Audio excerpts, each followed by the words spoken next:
지난 주간까지 묵상한 말씀은 이제 레위기 16장의 대속죄일에 대한 내용까지입니다. 올해 말경으로 넘어가서 저희가 레위기 나머지 부분으로 다시 돌아오게 되는데요. 말씀 묵상 순서에 의하면 오늘부터 사무엘상을 본문으로 말씀 묵상하게 되고요. 앞으로 또 한 2달 동안은 역사서를 함께 나누게 되겠습니다. 오늘은 레위기 16장의 말씀을 가지고 특별히 이 대속죄 날, 속죄의 날에 대해서 저희들이 좀 집중해서 보겠습니다. 이 속죄의 날에 대한 주제를 가지고 제가 말씀을 좀 생각하고 또 말씀을 준비하는 가운데 오늘의 그 키워드를 무엇으로 하면 좋을까 이제 이런 생각을 좀 하게 됐는데요. 키워드를 드리면 이제 그걸 중심으로 메시지를 좀 기억하게 되지 않을까 이제 그런 생각을 좀 하는 거죠. 아무래도 대속의 날을 얘기하는 거니까 대속 또는 속죄에 대한 것이 키워드면 좀 좋지 않을까 생각했는데 사실은 한 단계 좀 더 들어가서 여러분 좀 도전하기로 이렇게 마음을 먹고요. 우리가 자주 쓰는 말이지만 다시 한번 이제 구원이라고 하는 그런 관점에서 이 말을 좀 이해했으면 좋겠다라는 그 단어를 하나 여러분께 드리겠습니다. 그 단어는 종말이라는 단어입니다. 종말 또는 종말적이라는 말을 우리가 쓰죠. 종말, 마지막에 관한 것이다. 뭐 이런 뜻이죠. 그래서 오늘은 이 종말이라는 단어를 중심으로 오늘 말씀이 좀 이해됐으면 좋겠고요. 그래서 이 종말적인 구원의 의미가 무엇인가를 저희들이 좀 봤으면 좋겠어요. 일단 굉장히 종말 그러니까 말 자체가 굉장히 거대하고 마치 뭐 우리가 이 세상 마지막 때가 돼서 뭐 지진이 곳곳에서 일어나고 자연 환경이 파괴되고 전쟁의 소문과 뭐 여러 가지 대립하는 일들이 일어나는 것들로 세상의 끝이 왔나 보다 이제 이렇게 우리가 일반적으로 종말 그러면 그 생각을 하지 않습니까? 뭔가 이렇게 세상의 멸망 뭐 이런 식으로 생각하는데 사실은 성경에서 말하는 종말은 그것보다 훨씬 더 포괄적인 의미를 갖고 있거든요. 그리고 실제로 이 종말 그러면 예수님이 오셨던 그 시대부터 종말이 시작됐다라고 우리가 이야기를 합니다. 그러니까 2000년 전에 이미 종말인 거예요. 그래서 이 종말적의 의미는 다시 말해서 우리가 경험하고 있는 현재적인 구원 그것도 포함이 되는 거죠. 그래서 그 말씀을 좀 드리려고 합니다. 여러분 종말이란 말을 좀 이해하려면 제가 자주 인용하는 그런 얘기입니다만은 그 영화의 마지막 장면을 한번 생각해 보시면 될 것 같아요. 그러니까 우리 요새 영화들은 좀 기억이 잘 안 나는데 이제 과거의 고전적인 영화를 보면 영화가 끝나는 장면에 마지막 그 모든 게 다 이제 해결이 되고 뭐 슬픈 영화일 수도 있고 뭐 행복한 영화일 수도 있지만 끝 부분에 이제 The End라고 이렇게 딱 글씨가 새겨져 나오죠. The End. 끝이란 말이죠. 근데 여기에 the end라는 말은 무슨 뜻인가 하면은 그 영화 속에 전개되었던 스토리 라인이 이제 다 마무리됐다라는 겁니다. 그러니까 이제 다 본 거예요. 예. 끝까지 보면 의미를 아는 거예요. 이게 무슨 얘기인지, 무슨 스토리인지, 왜 여기까지 이런 이야기를 해왔는지 그걸 다 아는 거예요. 그래서 그 디 엔드를 보는 순간에 이제 좋은 영화면 여러분들이 대만족을 하죠. 아, 참 좋은 영화다. 그리고 기쁘게 자리에서 일어나서 이제 퇴장을 하게 되겠죠. 하나님의 말씀 속에 이 디 엔드를 이야기하는 거죠. 그 말은 뭐냐면 왜 이런 일들이 앞부분에서 있었고 왜 지금까지 이렇게 이어져 왔는지를 깨닫게 되는 거예요. 그 순간에 그러니까 디 엔드가 딱 뜨는 순간에 그러니까 종말이란 단어가 딱 뜨면 아 이게 이거였구나, 아 이게 이거였구나라고 생각을 하는 겁니다. 성경 말씀의 종말은 즉 우리의 그 궁극적인 구원의 목적은 하나님의 구원 역사의 목적은 하나님의 백성이 영원토록 하나님과 함께하는 것입니다. 아멘. 네. 하나님의 백성들이 하나님과 영원토록 함께하는 게 종말이에요. 그게 끝이고 그것을 위해서 모든 일이 벌어지는 거예요. 그러니까 이 종말의 관점에서 생각했으면 좋겠어요. 오늘 말씀의 그 내용은 이 대속일에 대한 것인데요. 속죄일. 왜 하나님께서 속죄일을 허락했는가? 왜 하나님께서 속죄일이라고 하는 이 중요한 개념을 성경 속에 두셨는가 하면 결론적으로 미리 말씀을 드리자면 하나님과 함께하기 위해서 만들어 주신 겁니다. 자, 오늘 이 얘기를 좀 하겠습니다. 자, 첫 번째는 레위기에 나오는 속죄일에 대한 이야기입니다. 레위기에 나오는 속죄일을 한번 살펴보면요, 1년에 한 번씩 굉장히 조심스러운 사건이죠, 이게. 왜냐하면 그 16장 1절에 보면 아론의 두 아들이 여호와 앞에 나아가다가 죽은 후에 여호와께서 모세에게 말씀하셨다. 그리고 아론에게 이렇게 말하 그러죠. 성소에 휘장한 법궤 위 속죄소 앞에 아무 때나 들어오지 마라. 굉장히 조심스러운 거예요. 아무 때나 들어와서는 안 된다. 오직 1년에 한 번만 들어와라. 이렇게 얘기하시는 거예요. 1년에 한 번 대제사장으로 임명받은 사람이 성소가 아니라 가장 지극히 거룩한 지성소, Holy of Holies, 거기에 법궤가 있고 법궤 위에 덮개를 속죄소 또는 시은소, 이걸 좀 풀어서 얘기하자면 은혜의 보좌, 이렇게 말할 수 있는 은혜의 보좌. 여러분 딱 히브리서 4장이 생각나죠? 이 은혜의 보좌가 펼쳐져 있는 이 지성소 안으로, 법궤 안으로, 법궤 앞으로 이제 나아가게 되는 건데, 이때에 대제사장은 수송아지와 염소의 피를 뿌려서 그것을 가지고 모든 백성들의 죄를 대속하는, 속죄하는 그러한 예식을 행하게 되는 거죠. 자, 이 The Day of Atonement라는 말은 오늘도 사용이 되죠, 여러분. 우리 주위에 많이 있는 유태인들, 또 우리 그 시나고그에서는 보통 가을에, 올해 같은 경우는 10월 달에 욤키퍼이라고 하는 그 절기를 그들이 지키는데, 바로 그게 이 대속일입니다. 대속죄일. 그래서 욤키퍼이라고 우리가 말을 합니다.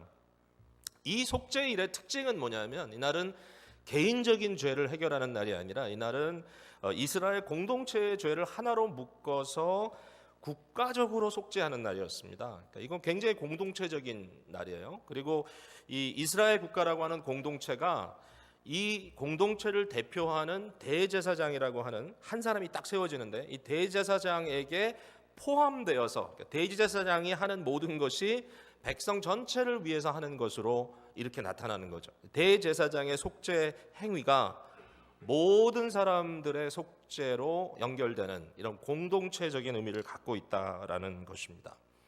그래서 오늘도 이 대속죄일에 대해서 우리가 생각을 하려면, 이것이 한두 사람에 대한 얘기가 아니라 믿는 공동체에 대한 얘기구나, 예수 그리스도 안에 포함되어 있는 우리 모두에 대한 얘기구나, 이제 이렇게 여러분들이 이해하면 굉장히 도움이 될 것 같아요. 대제사장은 모든 백성의 대표자로서 하나님의 거룩한 보좌 앞으로 나아가는 역할을 맡고 있어요. 이 사람이 뭘 해야 되는지 한번 봅시다, 여러분. 먼저 이 대제사장은 자기 자신의 죄를 먼저 해결해야 됩니다. 대제사장은 먼저 자기 죄를 해결해야 되기 때문에 숫송아지를 속죄제물로 드리고 숫양을 번제제물로 드렸다, 이렇게 쓰여져 있습니다.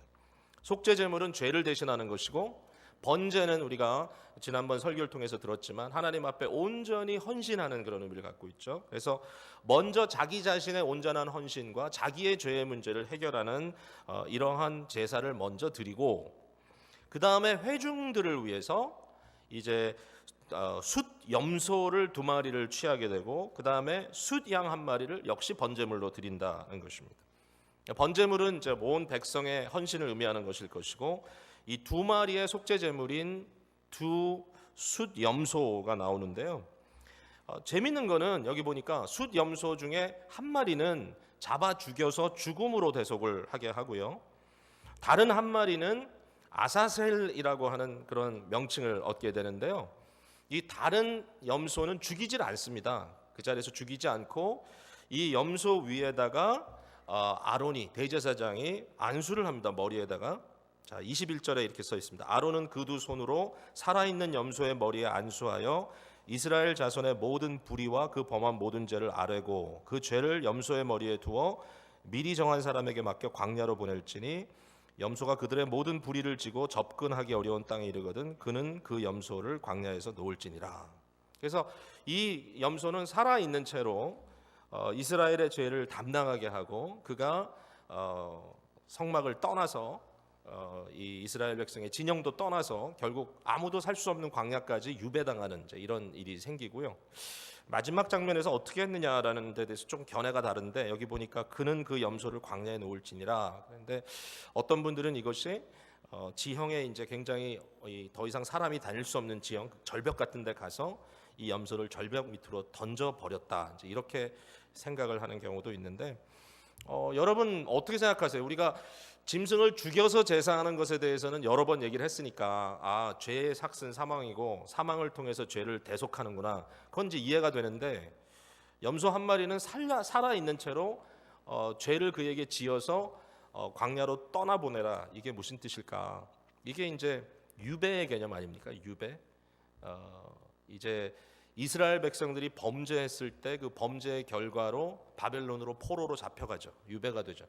근데 그 중요한 의미는 떠났다는 데 중요한 게 아니고요. 사실은 뭐 이민도 갈 수 있고 갈 수 있잖아요. 그게 중요한 게 아니라 하나님의 임재를 상징하는 예루살렘 성전으로부터 멀리 떨어지게 됐다. 이걸 다시 얘기하면 하나님의 임재로부터 쫓겨났다는 얘기예요. 그러니까 여기에 나오는 염소의 개념은 뭐냐면, 이 염소는 죄를 짊어지고 죄의 대가로 말미암아 하나님으로부터 버림받는 그런 의미를 갖고 있는 거예요. 대신 버림을 받는 거예요. 에덴 동산은 하나님과 함께 교제하는 교제의 장이었죠. 어떻게 보면 진정한 종말의 첫 이미지는, 첫 그림은 에덴 동산이죠. 하나님과 함께하는 교제의 장.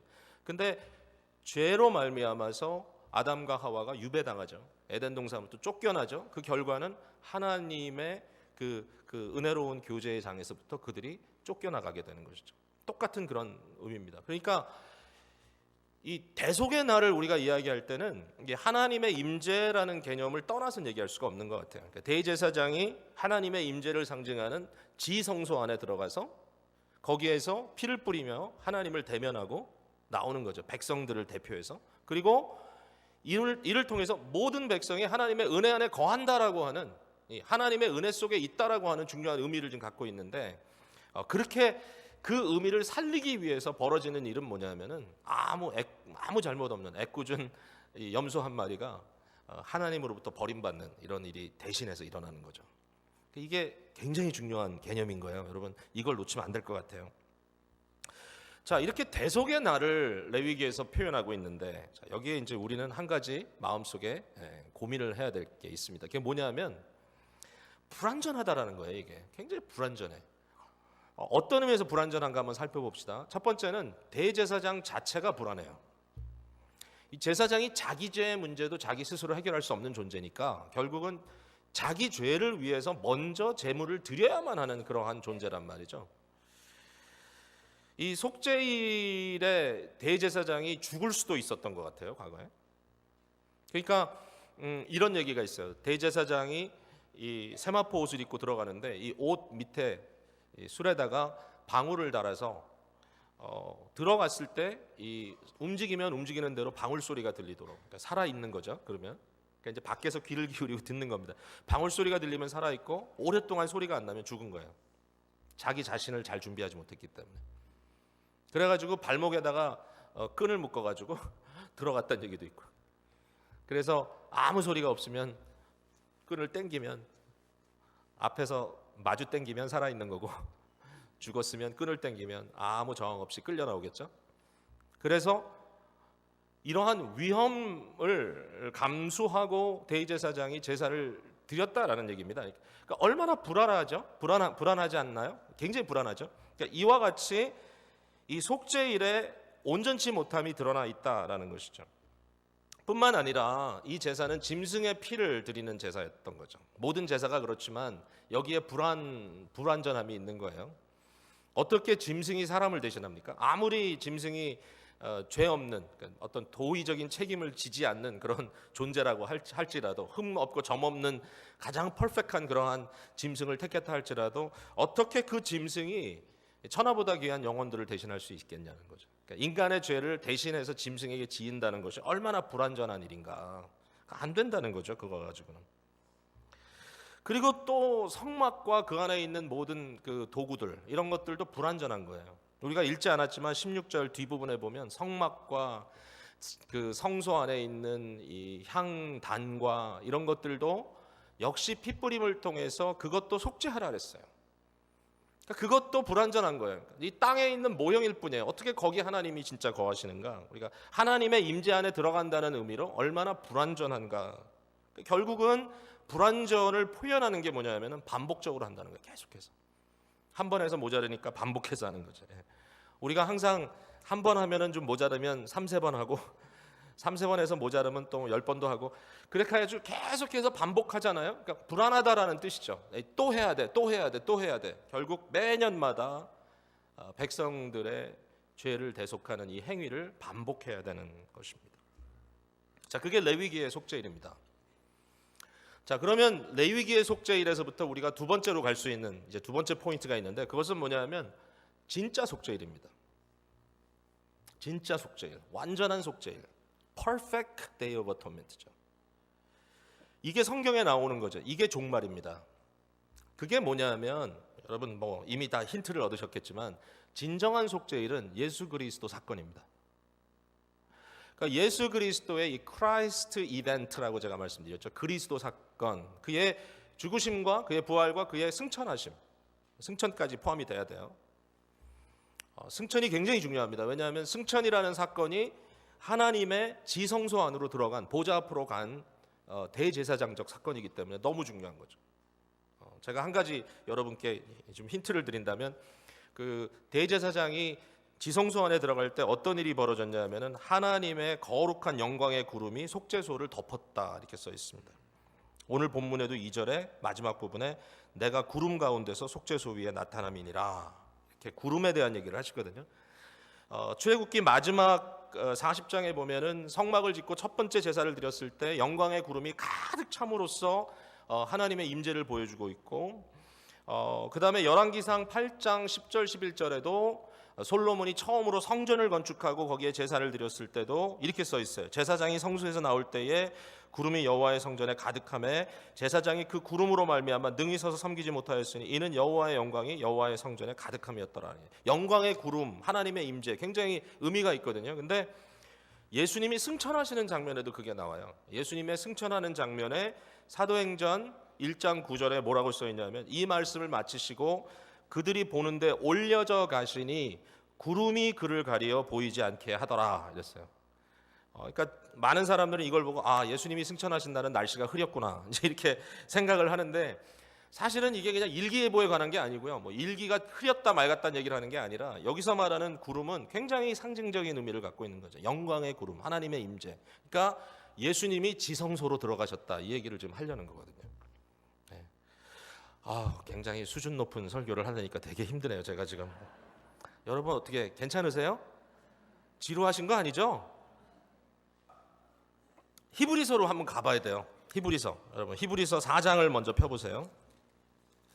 예수님의 이 크라이스트 이벤트 대속죄일이 왜 이렇게 중요한가? 이게 마지막 결론이거든요. 종말이거든요. 이게 완성이거든요.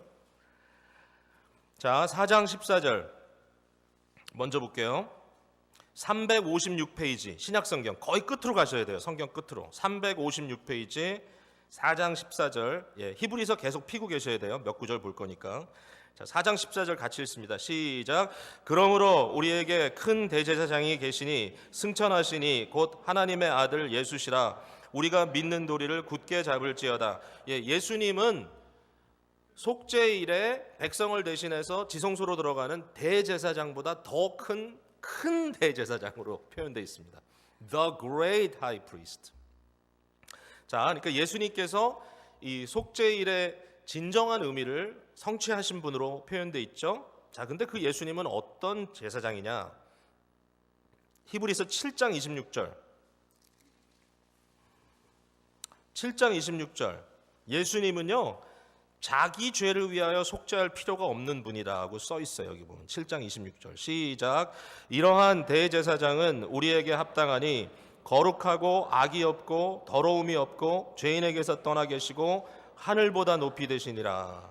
그러니까 이분은 자기 죄를 위하여 속죄할 필요가 없는 완벽한 대제사장이다라는 것이죠. 그 다음에 이분은 짐승의 피를 갖고 들어가지 않았어요. 9장 12절 시작. 염소와 송아지의 피로 하지 아니하고 오직 자기의 피로 영원한 속죄를 이루사 단번에 성소에 들어가셨느니라. 예수님의 속죄 사건은 짐승의 피로 한 속죄가 아니라 예수님 스스로 자신의 피를 가지고 들어간 사건이다. 이 천하보다 귀한 사건. 하나님의 아들, 순전한 인간으로 이 땅에 오신 예수님께서 자기의 깨끗한 피를 가지고 백성을 위해서 속죄했다. 또 10장 11절과 12절 말씀을 보면 이게 반복적일 필요가 없다고 여기 써 있어요. 자, 한번 읽어볼까요? 10장 11절 12절 시작. 제사장마다 매일 서서 섬기며 자주 같은 제사를 드리되 이 제사는 언제나 죄를 없게 하지 못하거니와 오직 그리스도는 죄를 위하여 한 영원한 제사를 드리시고 하나님 우편에 앉으사 한 번에 영원한 제사를, once for all, 한 번에 영원한 효율성을 갖고 있는 제사를 드렸다라는 것이죠. 그러니까 예수님의 제사는 진정한 제사였던 거죠. 그리고 뿐만 아니라 한 가지 더 있어요. 사람의 손으로 지은 이 지상의 모형으로서의 성막에 들어가신 것이 아니고 실제 진정한 성전인 지성소인 하늘로 들어가셨다라고 써 있어요. 히브리서 9장 23절 24절. 자, 한번 읽어볼게요. 시작. 그러므로 하늘에 있는 것들의 모형은 이런 것들로서 정결하게 할 필요가 있었으나 하늘에 있는 그것들은 이런 것들보다 더 좋은 제물로 할지니라. 그리스도께서는 참 것의 그림자인 손으로 만든 성소에 들어가지 아니하시고 바로 그 하늘에 들어가사 이제 우리를 위하여 하나님 앞에 나타나시고, 그러니까 예수님은 땅의 성막에 들어가신 게 아니라, 성소에 들어가신 것이 아니라 짐승의 피로 속죄해야 되는 그런 곳에 가신 것이 아니라 예수님은 진정한 지성소로 자기의 피를 가지고 들어가셨다라는 것이죠. 결국 속죄 사건을 통해서 언약 백성의 죄를 단번에 사해 주셨다. 우리의 죄를 덮으시는 하나님의 은혜가 풍성하게 이제는 once for all, 단번에 영원토록 우리에게 주어졌다. 우리가 언제든지 하나님 임재 앞에 설 수 있는 길이 열렸다. 종말인 겁니다. 종말. 마지막 때에 주신 은혜, 죄사함. 자, 여기 한 가지만 우리가 좀 짚고 넘어가요. 오해할 수 있는 부분이니까요. 자, 우리 죄의 문제를 그리스도의 대속의 효력을 통하여 단번에 영원토록 해결해 주셨다라는 그 선언을 우리가 지금 들었잖아요, 여러분. 우리가 다 아멘하고 그걸 받아야 되는데, 자, 근데 어떤 경우에는 이 말씀을 오해하기 때문에, 그러니까 이 대속, 이 죄씻음, 죄사함에 대한 의미를 종말적인 의미로 생각하지 않고 자꾸만 나의 실존적인 지금 순간의 경험, 이례적인 경험으로만 생각하기 때문에 이 죄사함에 대한 이 중함을 상실하는 경우들이 많다라는 것이죠. 그리고 또 어떤 문제가 있냐면은 자꾸 죄를 범해요. 왜? 어차피 뭐 죄다 씻었는데 뭐. 아주 잘못된 생각이죠. 그죠? 하나님께서 이미 그리스도를 통하여 나의 죄의 문제를 어제 오늘 영원토록 다 해결해 주셨으니까 이제는 죄를 아무 걱정할 필요가 없어. 우리 마음껏 뭐 죄를 진다 할지라도 우리는 절대로 버림받지 않을 거야라고 하는 그런 생각을 갖고 있다는 거죠. 그러니까 죄 사함이라는 것을 어떤 자유의 개념으로 생각을 하는데 그 자유가 종말적인, 즉 하나님과의 교통의 자유가 아니라 방종, 내 맘대로 사는 방종의 자유로 오해를 한다라는 거죠. 이건 잘못된 거죠. 우리가 죄가 있는 만큼 은혜는 더욱 넘치지만 그러나 은혜가 넘치게 하려고 죄를 더 짓는 것은 안 된다. 바울 사도가 로마서 6장에 말씀하신 거잖아요. 항상 생각해야 돼요. 죄사함은 종말적인 사건이다. 죄사함은 종말적인 사건이다. 종말은 하나님과 하나님의 백성이 함께하는 거다. 그 결과를 위해서 죄사함을 주신 거지 내가 아무렇게나 살라고 죄사함을 주신 게 아니다. 죄사함은 하나님과의 언약의 관계가 풍성한 성취 완성으로 들어가기 위해서 우리에게 주신 것이다. 여러분 믿으십니까? 여러분이 죄사함 받은 것은 하나님과 종말적 교통 속에 들어가기 위해 죄사함 주신 거니까 그걸 꼭 기억해야 돼요. 여러분 한 가정의 남편이 바람을 폈다고 생각해 보세요. 아내가 바람핀 남편을 보고 얼마나 마음이 아파요? 뭐 진짜 사람에게 배반당하는 거 이건 진짜 보통 느낌이 아니잖아요. 정말 내가 아끼고 사랑하고 신뢰하고 나한테는 하나밖에 없는 그 사람이라고 생각했는데 갑자기 다른 사람을 사랑한다 뭐 이런 생각을 하면 막 뒤집어질 거예요 정말. 근데 이 아내가 마음을 새롭게 했단 말이에요. 아내 마음속에 내 남편을 내가 용서하리라. 용서함으로써 지금 이처럼 서로 멀어진 우리의 관계를 다시 회복하고 이제 다시 우리 가정을 좀 회복시켜야 우리 자녀들도 좀 제대로 살지 않겠는가, 뭐 이런 굉장히 깊은 마음을 가지고 남편을 용서했다고 하자고요. 아내가 자기를 용서해 준 것을 본 남편이 어떤 결론을 내려야 되느냐는 거죠. 자, 이런 생각을 만약에 남편이 한다고 해봅시다. 내 아내가 나를 정말 좋아하는구나. 그러니까 내가 어떤 짓을 해도 절대로 나를 떠나지 않겠구나. 그게 이제 확신이 온 거예요. 절대로 나를 버리지 않을 것이다. 그리고 나서 그러므로 마음 놓고 바람을 핀다면 어떻게 되겠냐는 거죠. 근데 지금 말씀드린 이 내용이 성경에 나오는 말이에요. 하나님은 신랑으로, 이스라엘은 신부로 비유를 했단 말이죠. 계속 간음하고 영적으로 타락한 이스라엘을 하나님께서 용서하시고 다시 회복시키는데 이스라엘 백성들이 또 범죄하고 또 범죄하고, 거기에 대해서 하나님이 너무 마음 아파하시는 얘기가 나오잖아요. 그러니까 죄 용서라는 것을 너무 가볍게, 너무 그냥 지금 내가 느끼면 할렐루야 하면, 그리고 또 가서 또 아무 생각 없이 죄 짓고, 이게 아니라 종말적인 개념으로 생각을 해야 된다는 거예요. 종말적인, 하나님과 나의 영원한 교통을 주시기 위하여 하나님께서 끊임없이 나의 죄를 이렇게 리무브 해 주시는 거예요. 그러면 죄 씻음을 받은 우리가 또 죄로 가는 것이 아니라 죄 씻음을 받은 우리가 하나님께 나아가는 것이 계속. 그러니까 그 생각의 컨버전이 이루어지지 않으면 우리는 이 문제를 끊임없이 잘못 적용하게 될 것입니다. 오늘도 좀 고민해 봐야 되겠습니다. 자, 이제 마지막입니다. 자, 첫 번째는 레위기에 나와 있는 속죄일을 얘기했고, 두 번째는 진짜 속죄일, 예수 그리스도 사건. 자, 그러면 세 번째 마지막입니다. 우리에게 주신 오늘의 현실은 뭐냐면 종말적 삶이에요. 이것을 이렇게 제가 표현할게요. 활짝 열린 지성소. 예수 그리스도가 단번에 자기의 피를 가지고 들어가신 하늘 지성소, 하나님의 보좌가 이제는 우리에게 활짝 열려 있다는 거예요. 종말의 의미가 여기 드러나 있어요. 하늘 문이 열리고 하늘 보좌로부터 하나님의 음성이 들리는 거예요. 하늘 문이 열리면 종말이에요. 우리가 올라가든지 하나님이 내려오시는 거예요. 하늘 문이 열리면 모든 것이 다 해결되는 거예요. 그러니까 우리가 기도할 때도 주여 지금 좀 갑갑한데요, 하나님 하늘 문을 여시고 역사해 주십시오. 이러면 하나님이 하늘 문을 여시고 역사하시면 다 끝난 거예요. 그러니까 이 하늘 문을 활짝 열린 지성소 앞에 우리가 살아간다는 것은 종말의 실제를 의미하는 거죠. 여러분 들었죠? 처음에 아론에게는 아무 때나 지성소에 들어오지 말라 그랬어요.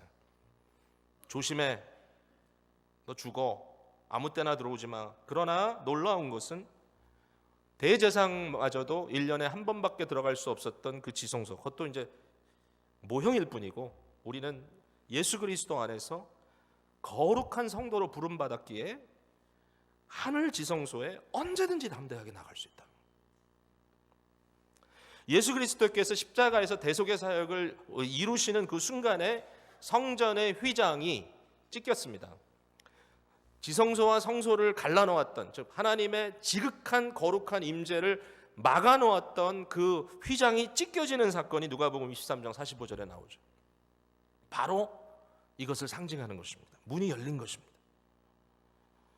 히브리서 10장 19절에서 22절 제가 읽어볼게요. 그러므로 형제들아, 우리가 예수의 피를 힘입어 성소에 들어갈 담력을 얻었나니 그 길은 우리를 위하여 휘장 가운데 열어놓으신 새로운 살 길이요, 휘장은 곧 그의 육체니라.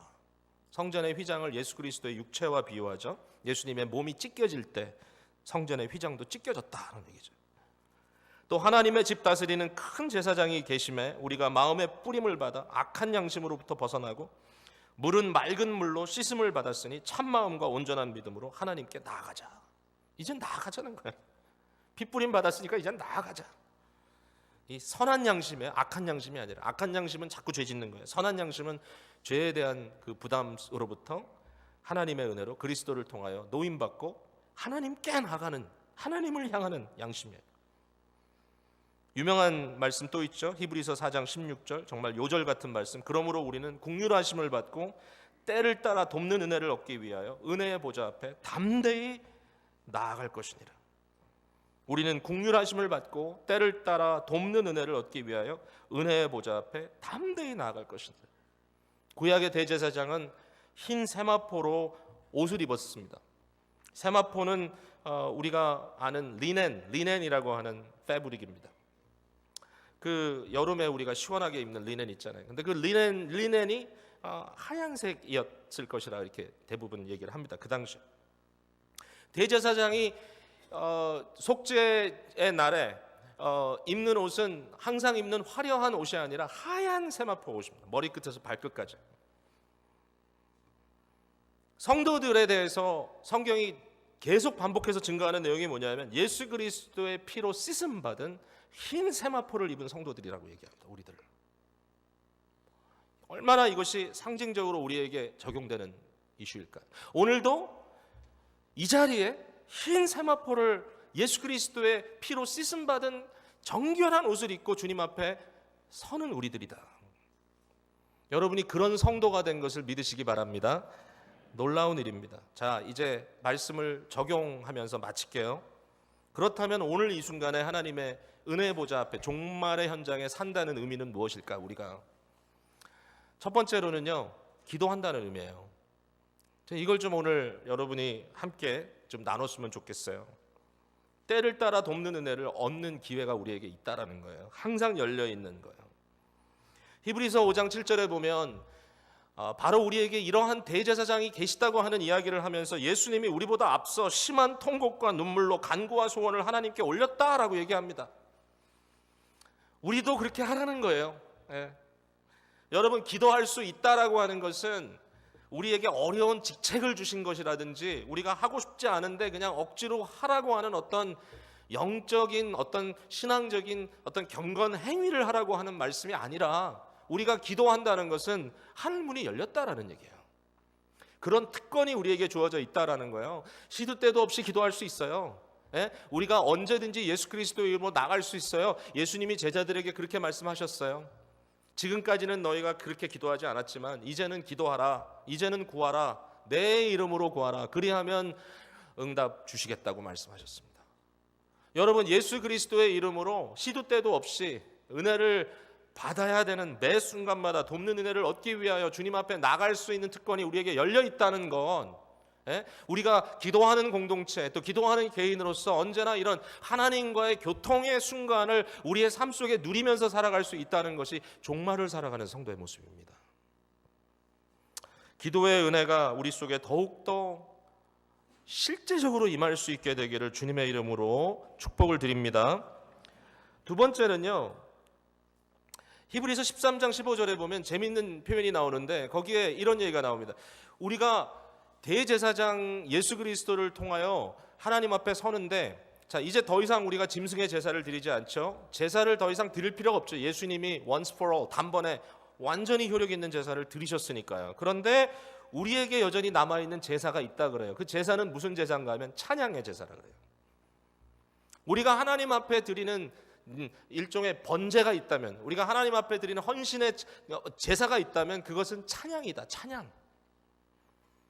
그리고 또 12장 28절에는 거기에 대한 그 번역에 약간 이슈가 있긴 하지만 그러나 거기에 강조되고 있는 포인트는 뭐냐면 감사의 제사예요. 감사의 제사. 하나님께 드려지는 찬양과 감사의 제사, 이것을 우리가 하나님께 드릴 수 있다. 항상 열려있는 이 하나님의 보좌 앞에서. 이것을 이제 다르게 얘기하면 예배의 개념이라고 말할 수 있습니다. 예배는 종말적 현장입니다. 하나님의 보좌 앞에 나온 것입니다. 우리가 이 순간에 우리의 육체는 이곳에 있지만 그러나 이미 믿음으로 우리는 항상 배웠죠. 믿음으로 하나님 보좌 앞에 들려 올라간 것이다. 지금 우리가 영적으로 믿음으로 종말의 현장에 가 있다. 그것이 예배의 현실이다. 지금 이 순간에 우리는 그런 찬양과 감사의 제사를 드리고 있는 사람들이다. 얼마나 영광스러운지 몰라요. 오늘 우리가 함께 예배를 시작할 때 목사님이 예배의 부름을 부르시고 그 다음에 기도로 우리가 믿음의 눈을 열어 하나님 보좌 앞에 나아갑니다 라고 선포하고 예배를 시작했습니다. 그리고 우리 찬양대가 처음에 그 개회하는 그 순간에 찬송을 불렀는데, 오늘은 정말 제가 여기 앉아서 찬양대 음성을 듣는데 천사의 소리도 들렸어요. 하나님의 보좌 앞에서 천군 천사가 주님을 찬양하는 주께 영광, 주께 영광, 주께 영광, 그 소리가 얼마나 마음속에 감동스럽게 들리는지 너무 감사했어요. 지금 우리가 천상에 있구나. 하나님의 보좌로부터 흘러나오는 말씀을 듣습니다. 어떤 분들은 예배 그러면 설교 들으러 간다고 생각합니다. 들어야죠. 그러나 예배는 설교만이 예배가 아닙니다. 예배는 처음부터 마지막까지 하나님과 대화, 하나님의 임재 속에 들어가서 우리의 마음을 주께 온전히 밀착시키고 우리의 모든 심령의 모든 것들을 다 하나님께 쏟아부어 놓고 지난 6일 동안 우리의 삶의 모든 열매를 주님 앞에 다 고백하여 드리면서 주님과 함께 있는 시간이 예배입니다. 그곳에서 우리는 하나님의 격려를 받고 하나님의 말씀을 통하여 교훈을 받고 하나님의 말씀을 통하여 세상으로 파송을 받고 우리는 예배를 통하여 세임 얻고, 여러분 예배 순간에는요 우리가 병들어 있다 할지라도 예배의 순간에는 우리의 완전한 모습을 보는 겁니다. 우리가 죄인이라 할지라도 예배의 순간에는 우리의 성결한 세마포 입은 성도의 모습을 보는 겁니다. 우리가 힘이 없고 좌절감이 있다 할지라도 예배의 순간에는 종말에 완성됐다고 하는 소망을 우리가 보는 거예요. 이 순간에는 완전히 하나님께서 우리를 영화롭게 만드신 그것을 보는 거예요. 예배는 그걸 보고 다시 한번 힘을 얻어 세상으로 파송되는 거예요. 절절매면서 예배드리고 절절매면서 세상으로 나가는 게 아니라 비록 우리의 삶이 절절매게 힘든 삶이라 할지라도 예배의 순간에 초청받은 주의 백성들은 이 순간에 하나님의 은혜의 보좌 앞에서 영광 속에 있는 우리의 모습을 다시 한번 발견하는 거예요. 이게 소망인 거예요. 이게 종말의 소망인 거예요. 이 소망을 안고 다시 세상으로 가는 거예요. 힘들어도. 그리고 절망하지 않는 거예요. 왜냐하면 우리는 이미 결론을 받기 때문에. 하나님 앞에, 우리 앞에 활짝 열린 지성소가 있다는 것은 하나님 앞에 종말적 예배를 드린다는 의미입니다. 마지막 하나를 간단하게 더 하자면 예수 그리스도를 머리로 하는 공동체성에 대한 이야기이기도 합니다. 앞서 말씀드렸지만 대속죄일은 한 사람의 죄를 속하는 날이 아니었습니다. 대제사장을 상징적 헤드로 해서 그 안에서 모든 백성들이 같이 죄를 속함받는 날이었는데, 교회라고 하는 공동체는 날마다 대속죄일을 그리스도 안에서 경험하면서 우리가 그리스도를 머리로 해서 그리스도가 성취하신 모든 것들 속에 우리가 다 들어가 있기 때문에 이제는 우리가 하나다. 우리 서로의 죄를 함께 짊어지고 슬퍼하고 서로의 연약함을 함께 짊어지고 서로에게 힘을 주고 공동체적인 생각, 히브리서 10장 23절에 이 하나님께 나아가자라는 이야기를 하고 나서 이 대속죄일에 대한 이야기를 하고 나서 23절에 또 약속하신 이는 믿부시니 우리가 믿는 도리의 소망을 움직이지 말고 굳게 잡고 서로 돌아보아 사랑과 선행을 격려하며 모이기를 패하는 어떤 사람들의 습관과 같이 하지 말고 오직 권하여 그날이 가까이 올수록 더욱 그리하자. 대속죄일이 우리에게 왔다라고 하는 것은 이제는 우리가 따로따로 떨어져서 개별적으로 사는 존재들이 아니라 하나님의 종말적 공동체를 이루고 살아가는 주의 백성이 됐다라는 이야기입니다. 사랑하는 성도 여러분, 교회가 소망입니다. 이 세상은 건강한 공동체를 사모합니다. 우리에게는 이 소망이 있습니다. 여러분, 만약에 이 자리에 있는 저와 여러분이 나에게 소망을 두라고 얘기한다면 그건 말이 안 되는 거겠죠.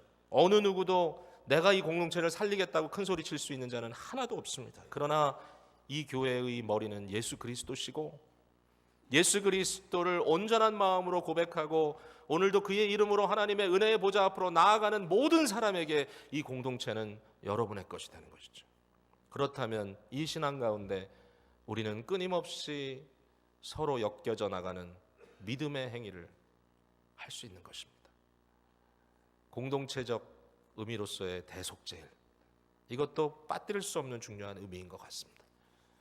여러분, 오늘 쉽지 않은 말씀이지만 이 말씀을 통하여 여러분의 마음속에 이 속죄일의 의미가 구약에는 하나의 날에 불과했지만 유대인들에게는 지금도 한 명절에 불과하지만 우리에게는 예수 그리스도 안에 영원한 현실이 되었고 이 영원한 현실 속에 완벽하게 드려진 한 번의 제사 때문에 우리는 오늘도 시도 때도 없이 하나님의 은혜의 보좌 앞에 담대히 나갈 수 있는 존재가 되었다는 사실, 그리고 그 하나님은 살아계시고 그 하나님은 우리에게 복 주시기를 너무 즐겨하시고 그 하나님은 우리와 함께 하시는 언약의 하나님이고 그것을 회복하기 위하여 오늘도 끊임없이 그리스도의 핏부림을 통하여 우리를 정결케 하시는 분이라는 것. 여러분, 이 사실 앞에 우리가 어떻게 하겠습니까? 주님 앞에 나오시면 됩니다. 오늘도 마음의 모든 짐을 내려놓고 주님을 뜨겁게 만나고 다시 한번 세상으로 파송되시는 주의 백성들 되시기를 주님의 이름으로 축복합니다. 기도하겠습니다.